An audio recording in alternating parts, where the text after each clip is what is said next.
Do you want to learn how to buy your first rental property? Maybe you like the idea of passive income or the concept of buying something once and getting paid every month for as long as you own it. Purchasing rental property is the #1 way for the average person to become independently wealthy and become a millionaire, even in today's market. And if you're already a millionaire, but you're not yet investing in real estate, rental properties are the best way to take your nest egg and create cash flow while preserving and growing your wealth exponentially. In this video, I'm going to teach you the 7 steps to get into your first rental investment property, even if you have zero real estate experience and limited capital on hand. Learning how to buy rental properties can change your life forever if you get educated and take consistent action. If you don't know me yet, I'm Ryan Zomorodi, co-founder of realestateskills.com, where we help everyday people start real estate investing businesses all around the nation. For nearly a decade, I've been quietly acquiring rental properties all over the country for my personal rental portfolio, from single-family rental properties in the Midwest to multifamily properties on the West Coast in Southern California, along with commercial office buildings, apartment communities, and even building ground-up new construction rental units, which when you combine them now have a market value of over $10 million and allow me to generate over $400,000 per year in rental income to me personally. This is all without having a boss or clocking into a 9-to-5 job working for anyone else. But it certainly didn't start out that way. I was never handed any free money or inherited properties. In fact, I used to be a broke college student working multiple jobs to make ends meet. After taking a soul-sucking corporate job and working my way up the corporate ladder, I was able to save up enough cash to buy my first rental property. Let me tell you about my very first rental property investment, which was my first real estate deal back in 2015. I'll use this example to demonstrate the multiple dimensions of how buying a rental property can make you money, some of which are not so obvious. So I live in San Diego, California, and the property I bought was over 1,000 miles away near Memphis, Tennessee. It was a humble single-family home on Tate Drive, priced at $155,000. No, I didn't have $155,000 cash, so I took out a mortgage and put 20% down. And that down payment of 20% plus closing costs was $35,000. At the time, this represented almost my entire life savings, so it was a big deal to me. I was able to use leverage to buy an asset with the bank's money, which allowed me to buy this asset with only putting 20 cents down on every dollar of purchase price. That's pretty amazing. But that 20% down payment of $35,000 is now worth over $200,000 because the price of the property has more than doubled since I bought it in 2015. If you do the math, my investment has multiplied by about 6 times over the past 9 years. This is a result of what we call appreciation. The concept is simple. The value of a property goes up over time. So the longer you hold real estate, the more money you potentially can make by selling or refinancing the property at some point in the future. Historically, real estate appreciates at around an average of 4 to 8% per year. And in some cases, it can go up much faster than that. But that's not all. My first rental property on Tate Drive has also generated 10% cash-on-cash returns every single year when I collect rent, meaning I've received over 10% of my investment back in net cash flow, meaning this is liquid cash in my bank account that I can do whatever I want with every single year since purchasing the property. This again does not even consider the fact that someone else is paying down my mortgage, as well as the tax benefits I've been receiving as a business owner who also invests in rental properties. And if you learn anything about the tax code, you need to realize that the government incentivizes people to start businesses and provide housing. As a rental property owner and investor, you get to take advantage of both sides of the equation. Yes, that's right. Even you get the best tax treatments that the rich and wealthy are able to obtain. They just might be doing it at a little bit bigger of a level. Depreciation is the tax write-off that you get as a real estate owner because the IRS allows you to write off the building as it ages and loses its useful life. Even if in reality the property value is going up, the IRS says it's depreciating, therefore you can write off a portion of the building's value. This reduces your taxable income and allows you to lower your tax bill.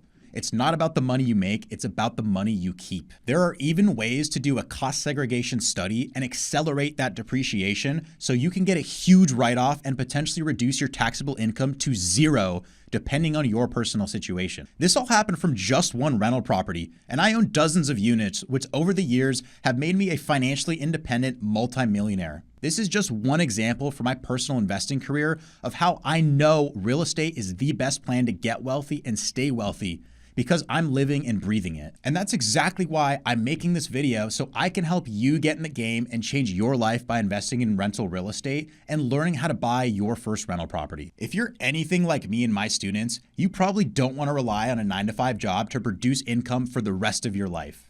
Real estate is one of the best vehicles to create your own retirement plan outside of the traditional system. We've been told to get a formal education, get a degree, get a job, earn a 3% raise every year, and stash away money in a 401k, never to really see that money again until you're 65.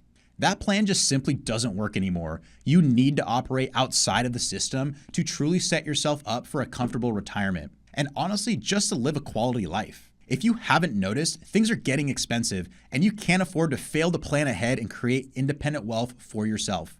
Buying a piece of rental real estate is like buying your very own business, except it's not nearly as risky as buying a business. By getting into rental properties and becoming a landlord, you're providing an essential service to the world.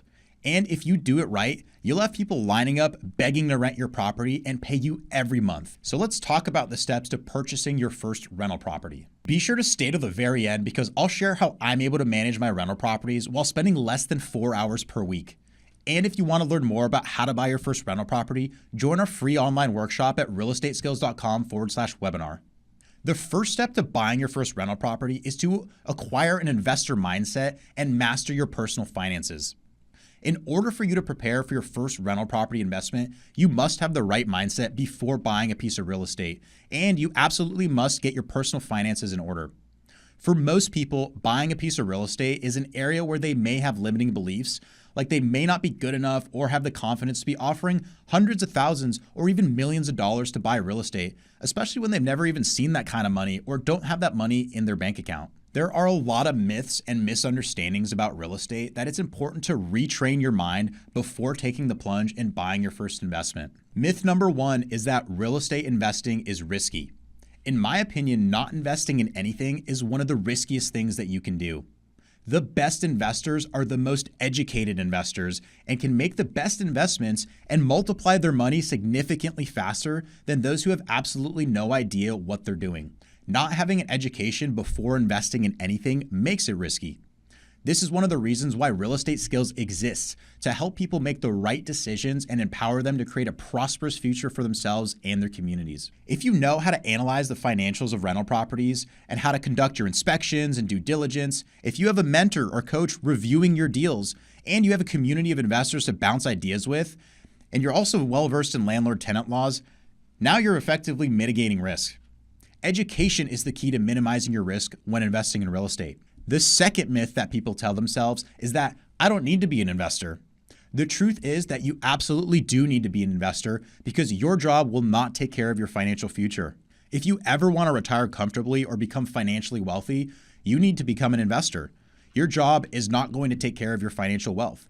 It is up to you to take charge of your wealth and your finances. You never know what the future holds, even if you think you have enough money. What happens if a big medical emergency happens to you or a loved one? What happens if inflation reduces the value of your savings and everything costs a lot more in the future?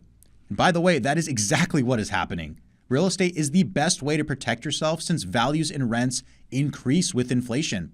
These are the very things that are inflating. So if you own real estate, you actually benefit from inflation. Saving money means you're actually losing to inflation. So given the macroeconomic climate that we're in for the foreseeable future, you're going to lose big time if you don't become an investor. And that is the last thing that I want for you. The third limiting belief that people have is that all good investments are already taken. Ask any serious investor and they will tell you that there are opportunities in any market at any time. Every market has its fair share of great investments. However, deals are not just found in every market, but they are made. And the better your financial education and mindset, the better deals you will find. The truth is, most properties can indeed make a great investment if purchased at the right price and with the right terms. However, that same property can make a horrible investment if bought with the wrong deal structure. This is why you must invest in your education and become financially intelligent so you can maximize the investments you eventually will make into rental properties. So finally, you must get your personal finances in order if you want to become a real estate investor and expect lenders to lend you money to buy real estate. This means a lot of things, but primarily it means focusing on increasing your credit score, generating consistent income, budgeting, saving, building assets, which usually are cash at this stage in your career. Living within your means and becoming financially responsible means taking charge of your personal finances. This also might mean aggressively paying off high-interest credit card debt before you start buying rental properties. Focus on increasing your income and decreasing your expenses and liabilities. The quickest way to increase your income may involve developing valuable skills that you can monetize in the marketplace, such as learning how to wholesale real estate, or becoming a real estate agent, or rehabbing and flipping houses, or even really crushing it at your 9-to-5 job. It really doesn't matter as long as you're focusing on learning, improving your skill sets, and providing more and more value so that you can get rewarded financially in proportion to the value that you put out there in the world. And if you're not making much at your current job, or even if you just hate it, great news! You can pivot into something that has higher income potential. The reason I decided to exit some of my old business ventures and go all in on real estate is because I knew early on that I wanted to grow my rental property holdings for the foreseeable future, and that if I worked in the real estate industry, I would accelerate my progress to doing more and more deals. And let's face it, there's a lot of money in real estate if you're able to learn the skills and take action every single day. That paid off big time for me since I was able to earn commissions as a licensed real estate agent, selling properties here and there. But I was also wholesaling and flipping houses while managing properties for other people. Eventually, I was able to double the income that I was earning at my former corporate job. Eventually, I tripled that. And then believe it or not, at some point, I was able to 10x the income I was making at my corporate job because of the valuable skills in real estate that I was able to learn and take action on. But while the money is great, the most important thing to me personally was that I was happier and I was more fulfilled, because I knew the work I was doing in real estate was benefiting the communities that I was working in.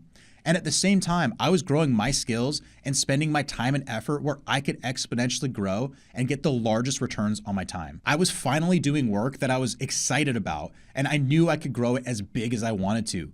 I could actually achieve my personal potential. This is a passion that I never found at any of my corporate jobs. And what is amazing is that I was producing active income in the same industry that I was also creating passive income in.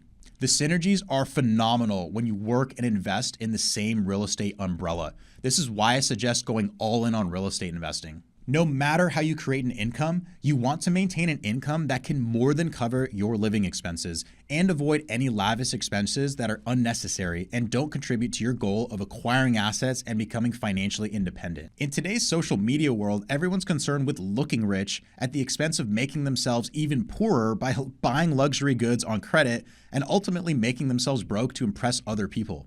Although it is tempting, do not fall into this trap.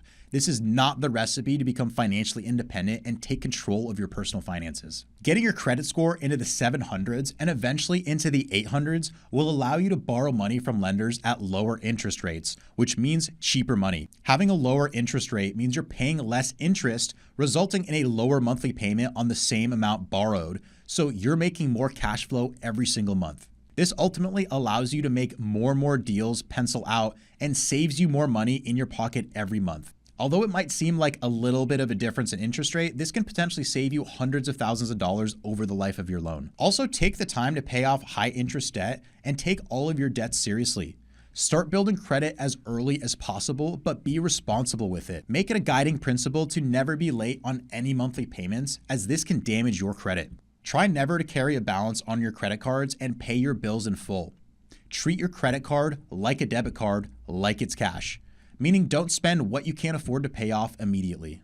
My best advice is to treat your personal finances and your life like a business. Track your monthly income and expenses on a daily or weekly basis. Use a website like mint.com or even a simple Excel spreadsheet to track what's coming in and what's going out. If you're not able to create positive cash flow in your own life on your personal income statement month to month, then you'll have a very hard time doing that with a rental property investment. If you do not have a personal budget and an acute awareness of where your money goes every single month, then this should be the first thing you do before attempting to buy your first rental property. You want to become financially stable and money conscious as you begin acquiring assets and growing your net worth. Every month, you should be reducing expenses and maximizing your income so that you can aggressively save away money to invest. Eventually, you'll have enough to cover a down payment on your very first rental investment property. Small habits lead to massive changes over time. As the godfather of business management, Peter Drucker once said, "You can't manage what you can't measure," meaning without a way to measure progress, it's difficult to know if you're improving or not. Step 2 of how to buy your first rental property is to get pre-approved and secure funding. If you follow the advice in step number 1, learn a valuable skill set that you're able to monetize or crush it in your 9 to 5 and focus on producing positive net cash flow in your personal life on a monthly basis, you'll begin to start saving aggressively for your first down payment. Now, there are a variety of loan programs that range anywhere from 0% down all the way to 25% down and up. However, I would plan to save at least 20% down for your first investment because that will give you more net cash flow along with getting some of the best interest rates available for rental property financing. If you're a military veteran, then you may have access to one of the best loan programs out there, which allows you to buy a property with 0% down, meaning you're essentially financing the entire property. This is available for single family properties all the way up to a fourplex. So if this is you, I would strongly consider getting pre-qualified with the lender to see how much you'll ultimately be able to buy. If you're like many people and you're not a veteran, you still may qualify for a first-time homebuyer loan, which can get you into a property with around 5% down. However, you will have to pay private mortgage insurance, and ultimately you're making larger mortgage payments every month because you're borrowing more. That's why I generally recommend saving up at least 20% down because you're going to get a better interest rate and you'll have a higher likelihood of producing more cash flow from a wider variety of investments. At the time of this recording, interest rates are relatively high compared with the past decade. So the more cash you're able to put down on a property, the stronger net cash flow you'll be able to produce. That said, we're still able to find deals that cash flow with a smaller down payment, so it's important to know how to analyze a deal so that you can find the right financing. In addition to having enough cash for the down payment, lenders are going to want to see that you have reserves of at least 6 to 9 months of property taxes and insurance saved up in the bank, and realistically, you're going to want to have some reserves just in case something comes up like an insurance claim or a busted water heater or one of the many things that will happen when you own rental property. It's important to have reserves because it keeps you in the game, because the last thing you want to happen is to be forced to sell a property because you can't afford to pay the bills and do the standard maintenance required to keep it rented and keep it pumping out strong rents. Once you start to build enough capital to afford your first down payment, then it's a great time to start talking to lenders and mortgage brokers who can help you acquire a loan to buy your first rental property. Talk to 2 to 3 different lenders who are knowledgeable about various loan products for the types of real estate that you're going to be going after, specifically those who understand and work with investors who are acquiring residential income properties. The purpose of talking to these lenders at this point is to understand how much buying power you truly have considering your current financial situation. Lenders are going to take a look underneath your financial hood to see how much income you're producing, what your tax return looks like for the past few years, what your credit score is, and what assets, if any, that you own. It really boils down to these 3 things: income, credit, and assets. And if you don't know where you stand with these 3 primary qualifying buckets, a quality lender is going to help you look at your financial situation after you submit your loan application and come up with a path to get you to a point where you'll be able to qualify for the loans you seek to buy real estate. Even if you're not quite ready to qualify and obtain a mortgage loan, they will help you understand what steps are needed for you to ultimately qualify for a loan. Take their advice and begin to take action immediately so that you can set yourself up to get a loan as quickly as possible. If you're able to pre-qualify for a loan, the goal at this point is to get a pre-qualification letter so that you can start to submit offers on properties with a letter that says that you have access to funds to cover the price of the investment. This step is also crucial because it will reveal your buying power. Because unless you have unlimited loads of cash, you're probably going to heavily rely on this mortgage to help you afford any property that you're getting into. And even if you don't have boatloads of cash, buying a property with a mortgage is a smart thing to do because you get the benefit of leverage along with the tax benefits of borrowing fixed rate debt. I call this good debt because when you borrow the right amount and you have enough rental income to more than cover your monthly expenses, you're effectively getting someone else to pay off your loan, which builds your net worth without you having to get out of bed. Step 3 is defining your rental property investment criteria. Criteria describe what you buy and are essentially the standards that define what properties you're looking for. Consider your criteria as your opportunity filter. Some of the questions that you want to ask yourself at this point include, where do you want to buy, right? Think about what city, what state, what market do you want to buy your first rental property in and ultimately own real estate in? Do you want to own real estate right in your backyard? We generally do suggest starting in your backyard if it makes sense and you can afford to do it. Also, you have to consider, is where you live a growth market? Are the jobs moving in? Are there people moving in? Is it a desirable place to live? If you're in a very rural area without a lot of people moving in there, development, rehabs, and investment, then you may want to find the next closest neighboring city that has at least 20 to 50,000 people living there. If it's not in your backyard, then you might want to consider long distance or out-of-state investing. I bought my first several rental properties out of state, mainly because I couldn't afford the down payment of a property in my local market in Southern California, and I wasn't able to find deals that immediately cash flowed. Normally, you'll find higher cash flow properties in the middle of America and in the Midwest, and you'll find higher appreciation properties in coastal cities. You also want to consider what type of property do you want to buy? Is it a single family, a multifamily, or some type of commercial property? Also consider what price point can you afford to buy? So when you get pre-qualified with the lender, you can actually help answer this question. Also, understanding your target market will ultimately help you decide what price point makes sense for an investment. Just because you can afford $1 million of property doesn't mean you should buy $1 million property. Maybe you buy 4 $250,000 homes because that price point provides the highest ROI for your market. You really won't know what price point makes sense for your market until you get in there and start analyzing deals. As you define your investment criteria, you also need to define what strategy are you going to implement. There's a lot of shiny objects out there in real estate, so you want to really define what makes sense for you. There's long-term rentals where you're renting to a tenant for 12 months, maybe several years. There's short-term rentals where you're doing nightly rentals or maybe a few nights at a time. This can provide you higher revenues, but it's really like running a business, so it's not as much of a passive investment. Then there's medium-term rentals where you're renting to someone for 30, 60, or maybe even 90 days. Maybe you're looking to do a house hack, which is when you live in the property for a period of time while renting out a portion of the property to other people to help support the mortgage, create income, and then eventually you can move out and do it again. This is an amazing strategy, especially if you're already paying rent.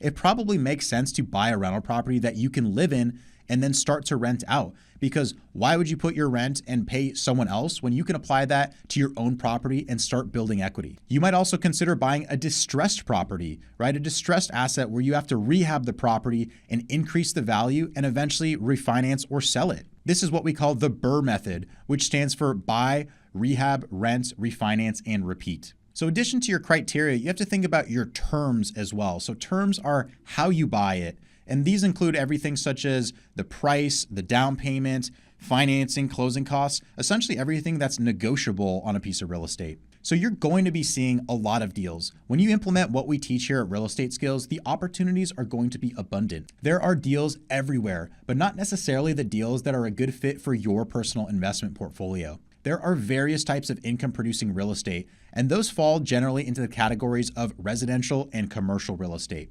Within residential real estate, there's single-family homes, duplexes, triplexes, and quadplexes. But once you get into a 5-unit property and up, that's generally what we consider commercial real estate. That said, commercial real estate is a very broad term, and that also includes properties that are used for a variety of business purposes, such as hotels, office buildings, retail centers, shopping malls, self-storage, industrial buildings, even data centers, and other types of real estate. When I bought my first rental property, I bought a single family home for a few reasons. The first of which, it's a more relatable asset.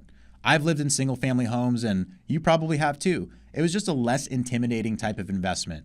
Second, there's just less units to manage all at once and it wasn't as overwhelming as buying a bigger apartment building. Also, the market I ultimately invested in was primarily single family homes, so there really wasn't a lot of duplexes or multifamily properties to choose from. Also, one of the biggest reasons is that the financing available for single-family homes is some of the most favorable in all of lending. You can get some of the best leverage and interest rates when you're buying single-family investment property. Also, at the end of the day, there's more potential buyers for a single-family residence.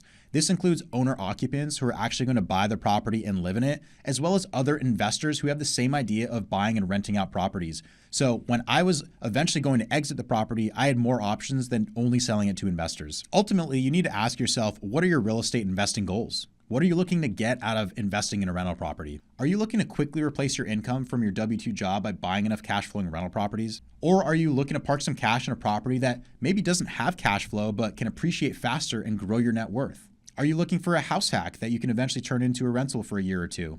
Knowing your goals will ultimately help you decide which properties to pursue. So ask yourself, how do your goals shape your acquisition strategy? When I started buying real estate, my goal was to create $2,000 per month in net cash flow from my rentals, which at the time meant I could cover my living expenses. This was mainly rent, food, and some minor overhead costs. So at that time, it meant I had to buy 5 rental properties that cash flowed $400 per month. So if the average down payment was about $25,000 to buy one of those rentals, I knew I needed about $125,000 in cash to afford enough rentals to hit my goal and become financially independent. This is a great way to calculate how much money you'll need to save to invest to reach your financial freedom number. Now, I must say that my living expenses were much lower back then, and now my goals are much bigger at this point. And now I own properties that have cash flow of sometimes even $5,000 per month per property. So your goals can change as you grow and develop in this industry. I will say that most of my net worth in real estate has come from appreciation, and cash flow is truly there to keep the properties long term. So if you don't need to replace your income and you have a solid job or have other ways of making money, then you might consider buying in a market that is poised for appreciation and growth. Long term, this could pay off much larger than immediate cash flow. However, you should never buy a property that is losing money every single month. So ideally, you'll buy a property in an appreciation market that can, at the very least, produce some positive cash flow. Regardless, you should craft your personal investment criteria based on your goals. At the end of the day, you need to figure out what is a good deal to you. And while I can sit here and tell you what I think a good deal is, only you can answer that question for yourself. Some examples of deal criteria include: I buy single-family properties in Hillsborough County under $250,000 that have cash flow of at least $300 per month after all expenses with a 20% down conventional loan. I'm looking for properties that have a minimum of 6% cash-on-cash return. Another example of a criteria could say, hey, I'm looking for 2 to 4 unit value-add properties in Bexar County that have a pro forma 6.5 cap rate after stabilization. We'll cover some of that later in this video. Step 4 to buy your first rental property is finding and analyzing rental properties. This is one of the most exciting parts about real estate investing and has been my personal specialty since I got into real estate. I would consider myself an acquisitions specialist, and I've intentionally focused on this part of real estate throughout my career. A mentor once told me many years back that if you learn how to find great deals, then you will make a lot of money. When you look at the entire real estate industry, it really is focused around the deal and the transaction. So I suggest you become a great deal finder because that will allow you to execute any strategy that you want within real estate and certainly will help you find your first rental property. The most traditional way to start finding potential rental properties is to connect with a real estate agent or broker. It seems like everybody and their mother knows a real estate agent, so it's not that hard to find someone who's licensed in your state to sell real estate. However, I will tell you from experience that 9 out of 10 real estate agents do not understand investments and particularly rental property investments. Ironically enough, real estate agents don't usually buy what they sell. If you're going to work with a real estate buyer's agent to help you find your first rental property, then you want to take the time to find an investor-friendly real estate agent, primarily one who owns and manages properties themselves or is part of a brokerage or a team that specializes in investment properties.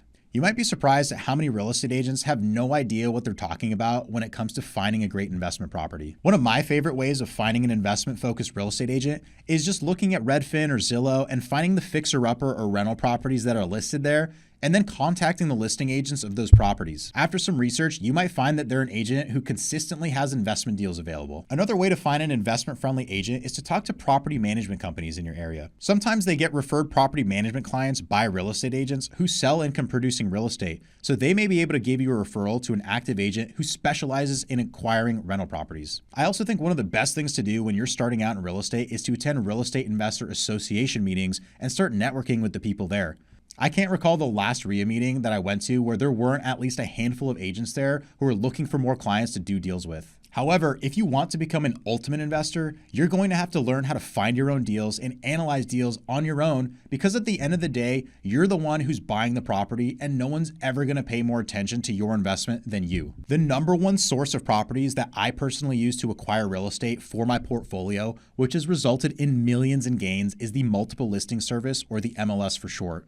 This is essentially the database of real estate listings that are available in every market around the country. I'm personally a licensed real estate agent in California, so I have access to the MLS in the state that I'm licensed in. However, I've acquired properties in over 12 different states, and I don't have direct MLS access in all of these markets. So I use websites like Redfin and Zillow and Realtor.com to find deals on the open market, and I suggest that you do too. You can simply go online right now and start looking at properties in your market. Here at Real Estate Skills, we have a proprietary process called the MLS offer system, which is one of the main components to our Ultimate Investor program that we teach our clients and students all around the country. Our program helps separate the amateurs from the professionals who are getting deals done and making money in real estate. Whether you're looking to wholesale real estate, fix and flip properties, or buy and hold deals, you absolutely must have the MLS offer system in your arsenal. Otherwise, you're missing out on the best opportunities in your market that are right underneath your nose. If you're interested in learning more about joining our program to help you become an acquisitions expert and join an amazing community of investors and real estate entrepreneurs around the nation, then just go to realestateskills.com/webinar to learn more. So the truth is that most residential properties can make a great investment if you buy it at the right price and with the right terms. The key is knowing your numbers because the financials tell a story about every property. So let's talk a bit about how to analyze a rental property to determine if it's a great investment and what price makes sense to buy it for. One of the easiest ways to quickly filter out deals is by using the RV ratio, or the rent to value ratio. This is the ratio of the monthly rent of a property compared to the sales price. If you can find properties that produce a monthly rent equal to 1% of the purchase price, then it's a good initial sign that you're looking at a good deal. In the real estate investing world, this is called the 1% rule. However, if you're in a very desirable market like San Diego or Nashville, Tennessee, then it's going to be unrealistic to find 1% deals just sitting on the market without doing a major rehab or waiting a few years for the rents to increase. Deals in these markets trade for about 0.5%, which usually means they don't produce much cash flow. You want to find deals that have at least an RV ratio of 0.75, ideally closer to 1%, for them to potentially cash flow. But this metric doesn't tell the full story, and you have to dig deeper before you decide to pursue a property. There are dozens of other ways to look at a rental property to determine if it's a good deal for you. However, the most important concept that you should be learning at this point in your real estate journey is cash flow. Cash flow is simply what's left over after you take all of your income generated and subtract all of your expenses. So in other words, let's say you generate $5,000 per month in income from your rental property by renting the unit. You can't just pocket that $5,000 in rent and assume it's all profit. You're going to have expenses such as your mortgage payment, which let's say is about $3,000 per month. You're also going to have property taxes, which might be, let's say, $400 per month. You'll also have property insurance, which for this example, let's say it's $150 a month. But that's not all. You may also have expenses such as property management fees, which usually range from about 6 to 10% of the gross rents collected. So let's say that costs about $400 per month. Then you also want to budget for maintenance, which you can project is about 5 to 10% of the rent. In this case, let's say it's about $250 per month. You might also have utilities, HOA fees, landscaping, as well as other costs involved in owning the rental. But when you add up those expenses, in this case, they equal $4,200. So after you collect $5,000 in rent and pay your $4,200 in expenses, you have $800 in excess cash left over, and that is the beautiful thing that we call cash flow. And this is one of the best aspects of owning rental property. This is the net income that you're earning every month from simply being a landlord. No boss, no 9-to-5 job, just passive income. So you might be asking yourself, how the heck am I supposed to know how much a property is going to rent for? There are many tools online that can help you automate this process, including rent estimators on Redfin and Zillow, as well as a website called rentometer.com. You can simply Google search Zillow Rent Estimator or Redfin Rent Estimator, or just go to rentometer.com, and they essentially serve the same purpose. However, you're probably going to get a different number from each one of these websites, so you have to make your best judgment when determining what you're going to use as your rent projection. It's always good to have a best case and a worst case scenario when you're running your numbers to make sure that you're not too far off from what your property will rent on the open market. As you become a more sophisticated real estate investor, you're going to use real estate comps to more accurately project the rent on any given property. What I mean by this is looking at actual rental listings in your market that are on the internet being advertised for rent.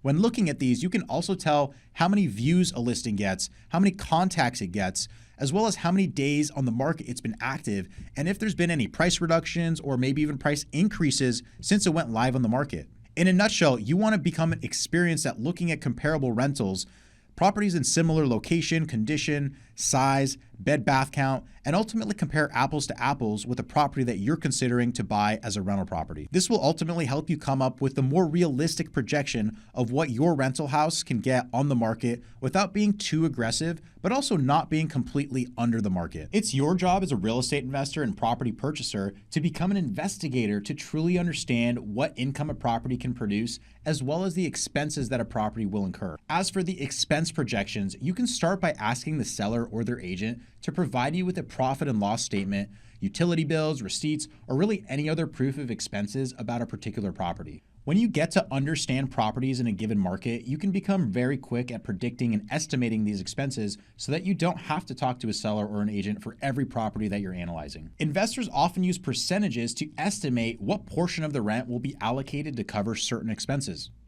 For example, I'll usually estimate about 8% of the gross rent is going to be allocated for property management. 5 to 8% will also go to vacancy, assuming the property is going to be vacant at some point during the year. And trust me, it will. I'll also allocate anywhere from 5 to 10% for maintenance and capital expenditure items, depending on how old the property is and how much deferred maintenance I can identify. I'll also do some research to figure out the exact property tax amount as well as the mortgage payment amount.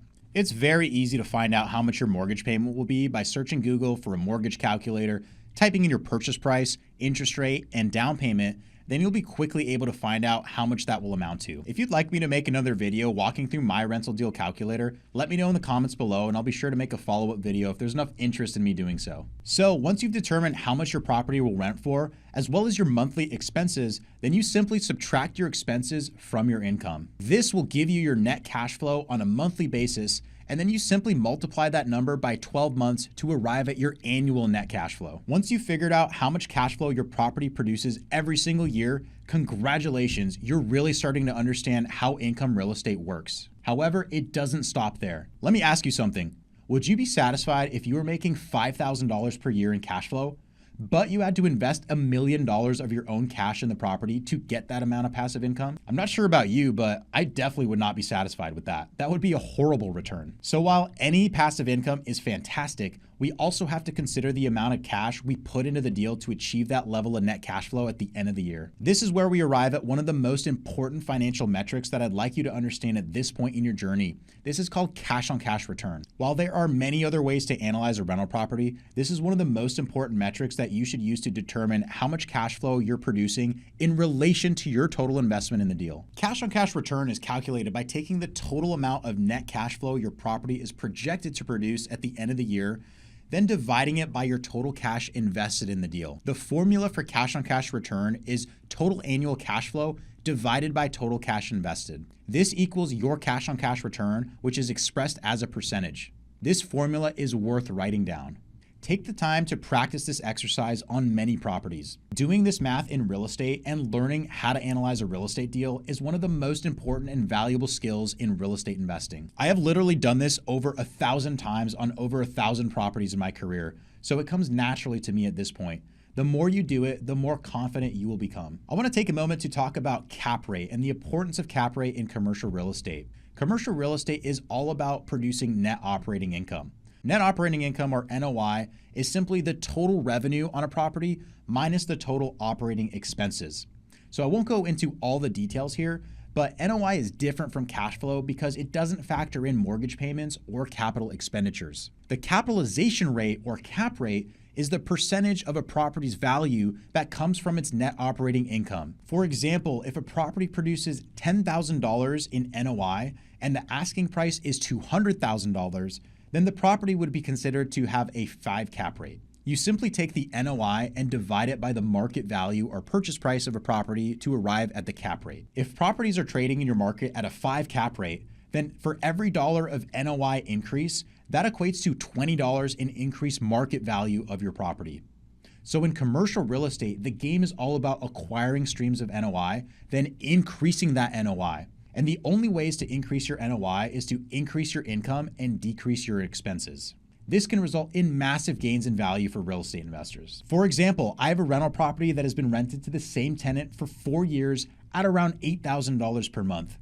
We haven't actually raised the rents in years since they're a great tenant and they've been taking care of the home very well. Now the tenant is not renewing again next year, so I'm currently advertising and leasing the home for $11,500 per month. Fortunately, I have multiple parties who are applying at this very moment, so I know with confidence that I'll be able to get this rent. The property isn't going to cost more in operating expenses to run, so this increase of $3,500 per month goes straight to the bottom line and increases my NOI by $42,000 per year. I know that properties in this area sell for a 5 cap rate, so I can now predict how much more this property is worth based on how much more net operating income it produces. So by increasing the net operating income by $42,000 per year, I can divide that number by 5% to come up with the value of $840,000 of increased value. So literally by turning over the unit and raising the rents by $3,500 per month, I've created over $800,000 of property value within the span of a few weeks. This is the power of investing in income properties, and this is the model most commercial real estate investors use to create big gains in value and grow their net worth. However, for the most part, single-family properties are not usually valued based on cap rates. So cash-on-cash return is a more appropriate metric for you to focus on when you're buying your first rental property investment. I suggest use a rental property calculator as you're evaluating deals and adjust the variables to really massage the numbers and make the deal work and figure out what price makes the most sense for the deal. You can adjust variables such as your down payment amount, the interest rate, as well as the reserve amounts, the different percentages allocated for various expenses to understand the different possible scenarios with a particular investment. A mentor once told me, the only thing true about a pro forma projection is that it's going to be wrong. At the end of the day, it's up to you to determine what an adequate cash-on-cash return will be for your first rental property investment. This is what I mean when I say you need to understand what a good deal is to you. Some investors may be satisfied with a 5% cash-on-cash return. However, other investors may only be satisfied with a 10% cash-on-cash return. Of course, you want to have a higher cash-on-cash return because that means you're making more money in cash flow from the same amount of capital invested. But as you get familiar with your market, you'll start to understand what is reasonable and realistic for properties trading in your area. Typically in markets that have higher appreciation potential, like where I live and invest in San Diego, California, you can expect to have very minimal cash-on-cash return and potentially even negative cash flow in the first year or two because people are expecting that rents and values will go up more significantly over time. Investors also consider buying investments in these areas more safe because you're buying in cities that have very scarce inventory and extremely high demand. Therefore, the prices get driven up and it's unrealistic to expect to get double-digit cash-on-cash returns immediately as soon as you buy it. However, in other markets, such as in much of the Midwest, you can easily find high cash flowing properties even into the double digits, higher than 10% plus cash on cash returns. However, in these markets, you can expect to have lower appreciation because you're getting higher immediate cash flow. And if these properties do increase in value, it'll be at a slower pace than a true appreciation market. Over my career, I've invested in both high cash flow markets and appreciation markets, and I would suggest that you do both. However, for your very first rental property, I would not ever recommend that you buy a deal that does not produce any cash flow immediately because that can produce stress on a regular basis when you're having to pour into the property every single month just to keep it afloat. I would rather have your first experience buying a rental property be an easier one that allows you to more than cover your expenses and even put some money in your pocket every single month while you wait for the market to do its thing, let property values go up while your mortgage gets paid down. This increases your net worth and ultimately prepares you to buy the next one. Step 5 in buying your first rental property is to start submitting offers and negotiating deals. One of my favorite sayings that I tell my students is that if you're not submitting offers, you're not closing any deals. This is also in the same vein of saying that you miss 100% of the shots that you don't take. So let's just say that you analyze one property every single day for the next 30 days. At the end of every week, you should be submitting at least an offer on one or two of those properties that make the most sense for your investment model and what you're ultimately looking to purchase. Eventually, I encourage you to submit an offer on every single property that you analyze because there is a price that's going to make it work regardless of what the listing price is. When you analyze a property and have the confidence in the projected returns that you can achieve with a given purchase price, then you're going to want to reach out to the real estate agent, write up your offer, and get that submitted to a seller. Every offer you submit on a piece of real estate is going to include a purchase price, the amount you intend on financing, as well as your down payment amount. It'll also include an earnest money deposit amount, your projected closing date, as well as any contractual contingencies that you want to include in your offer, which makes it conditional on satisfying those contingencies. The most common contingencies that you'll include in your purchase agreement includes an inspection contingency, which gives you the right to thoroughly inspect and complete your due diligence on the property within an allocated time. There's also a financing contingency, which will allow you to terminate the agreement if you're unable to attain the loan that you're offering to buy the property with. You can also include an appraisal contingency, which would allow you to terminate the agreement if your property doesn't appraise for at least the amount of your purchase price. All of these contingencies are wise to include because they protect you from being forced to buy the property without having completed your due diligence or have a firm commitment from your lender that you're able to get the loan. Your earnest money deposit that you include in your offer is typically refunded to you if you terminate the agreement within any of these contingency periods. Therefore, it doesn't cost a dime to send an offer. It just takes a little bit of research and hustle to get the offer presented to a seller. Let's say you submit 10 offers in a span of 30 days and they're all at purchase prices that would make you hit your cash-on-cash return requirements on properties that you'd be interested in adding to your portfolio. Even if 9 of those get rejected, all you need is one yes to land a great deal that can potentially change your life. So submitting offers is one of the most important activities that you should be doing as a real estate investor. Here at Real Estate Skills, we love to say that an offer a day keeps the job away. Set weekly goals for submitting written quality offers that you can commit to so that if any of them get accepted, you'll be in a great spot to buy a great deal that makes sense for you. In our Ultimate Investor program, we do a weekly accountability call every Monday where we share our goals for the week and recap our past week, and we set our intentions for the number of offers and contracts we intend on submitting this coming week. Get yourself an accountability partner so that you don't just leave it up to yourself to take action on a regular basis. Otherwise, it's too easy to make excuses. As for physically writing up the purchase agreement, if you're working with a real estate agent, fortunately, they have access to all the latest realtor purchase agreements that are commonly used in your market. So your agent will be able to take your price and terms and translate it onto the legal paperwork required to submit your offer and hopefully get a property under contract with the seller. This is one of the great things about working with a real estate agent. It's that they can handle a lot of the transactional paperwork on your behalf so that you can focus your time on finding and analyzing rental properties and leveraging them to make multiple offers at a time. Along with your offer contract, you always want to submit a pre-qualification letter that demonstrates that you have the capacity and access to funds to successfully close the deal. You want a pre-qualification letter at least in the amount of your offer price. If you're fortunate enough to not need a mortgage, or if your offer contains a large down payment, then you'll also want to submit a proof of funds to demonstrate to the seller and the agent that you have enough cash to close the deal. Step number 6 is closing the deal.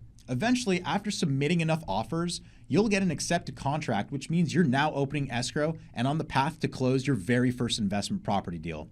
Congratulations, as this is a huge milestone in every investor's journey to financial freedom. We always celebrate offers getting accepted, and I think every investor remembers their first escrow. From the moment you get your offer accepted, all the way to closing, you need to pay attention to what is actually in your purchase agreement because it serves as a roadmap for your obligations as the buyer, as well as the seller's obligations as the seller. You want to make sure that you complete your property inspections as soon as possible so that you can firm up your commitment to buy the property or potentially back out if there's significant problems with the deal that weren't previously disclosed to you by the seller. Your property inspection is extremely important, and I always recommend new investors hire a professional inspection company to conduct a thorough review of every aspect of the property.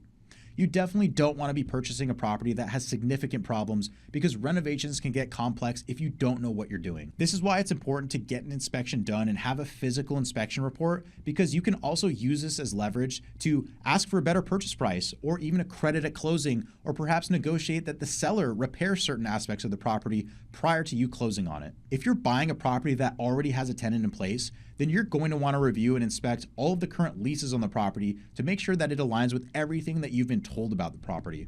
In addition to a physical inspection, you should also be inspecting the financials of the property to make sure that they are in alignment with what you assumed during your analysis prior to submitting an offer. We can never assume that the numbers and facts that we gather from an MLS listing or the seller are 100% accurate, so we need to trust but verify every single time. Besides the inspection, you want to make sure that you are checking in with your loan officer daily to ensure that that loan is moving forward as quickly as possible.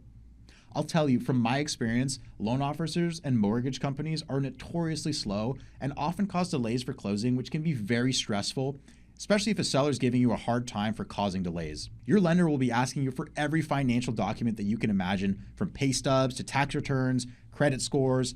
You want to make sure that you're responding to them quickly so that you're not the reason that your loan gets delayed by any means. Your lender will also order an appraisal, which means you'll probably have to pay for it out of pocket. But what an appraisal is that they'll have someone go out and conduct an analysis of the property and the market and ultimately determine how much they think the property is worth.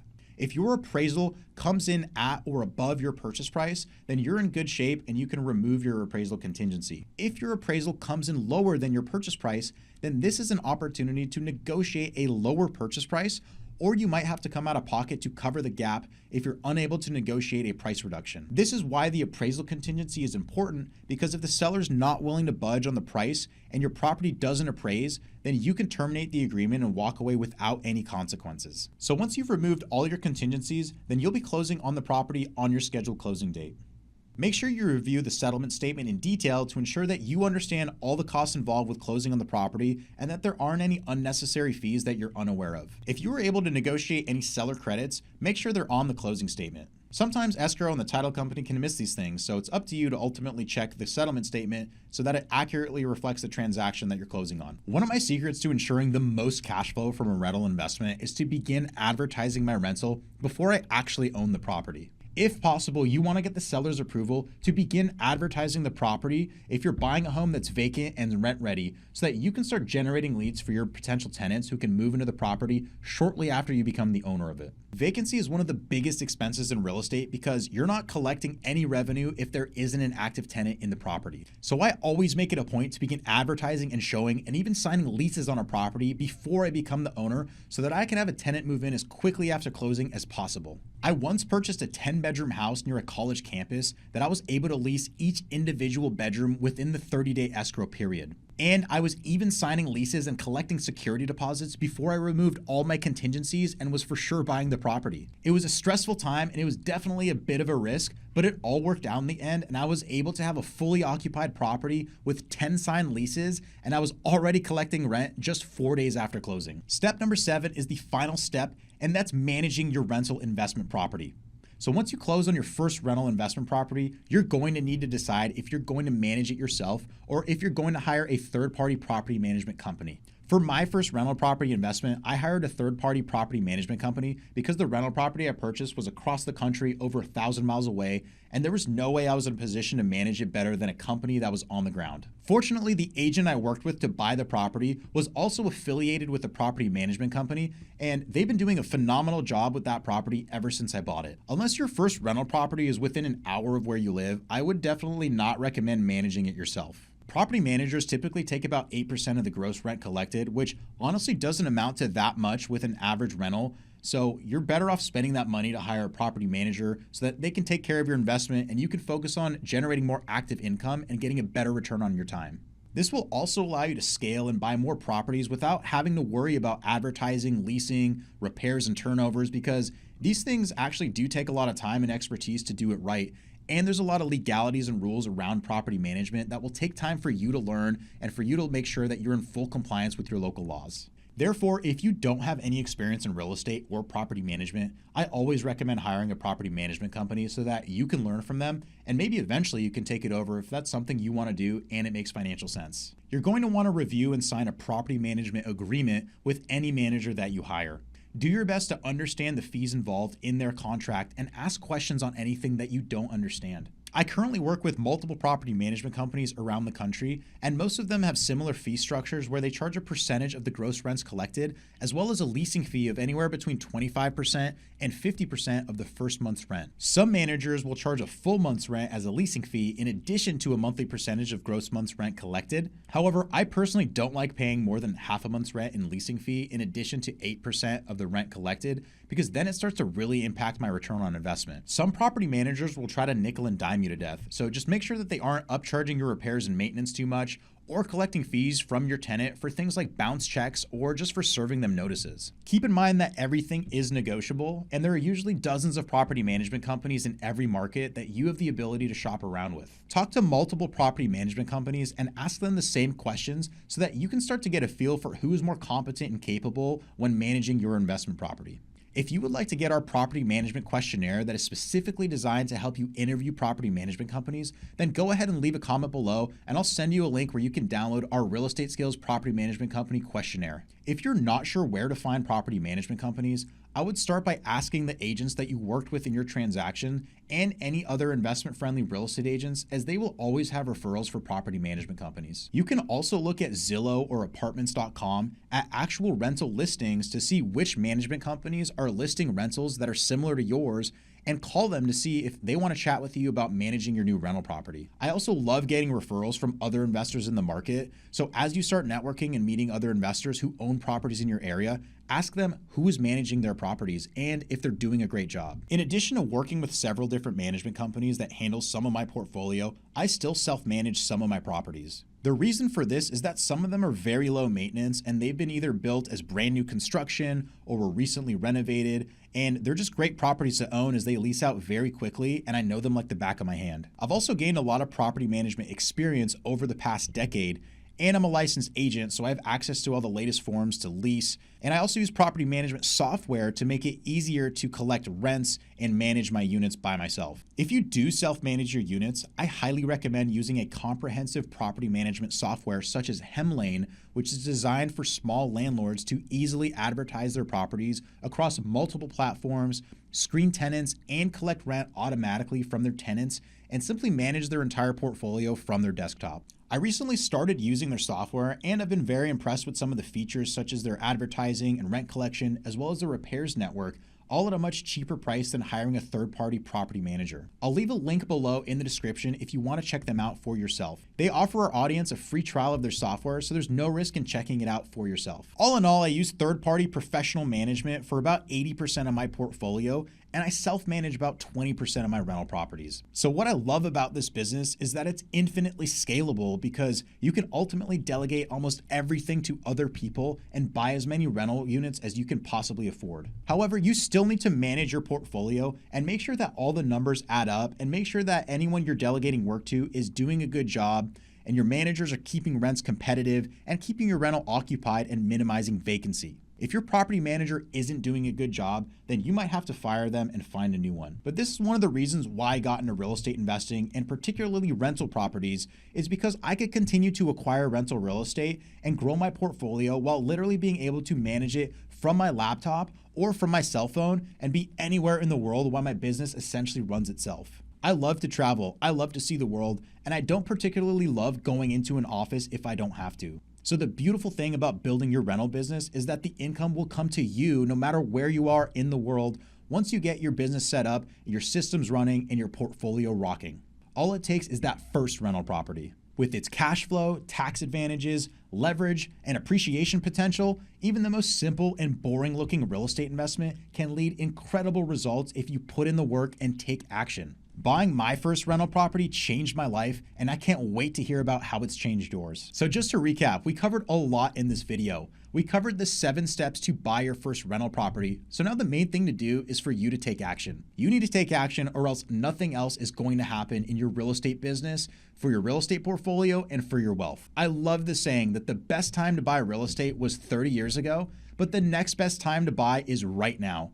All we have is right now, because you don't want to be the guy or gal who looks back in 5 years and kicks yourself for not buying more real estate. If you would like more hands-on coaching and support in doing real estate deals and building your real estate portfolio, consider becoming a real estate skills student and joining the Ultimate Investor Program. I would love to invite you to learn more about how we can help you learn this business and strive for financial freedom. Just go to realestateskills.com/webinar to learn more about what we do and how we help people just like you. If you like this video, please share it with someone who would benefit from this content, and let me know in the comments if you have any additional questions. Go ahead and hit that like button and subscribe to our channel to see more just like this. Thanks, and I'll see you in the next video.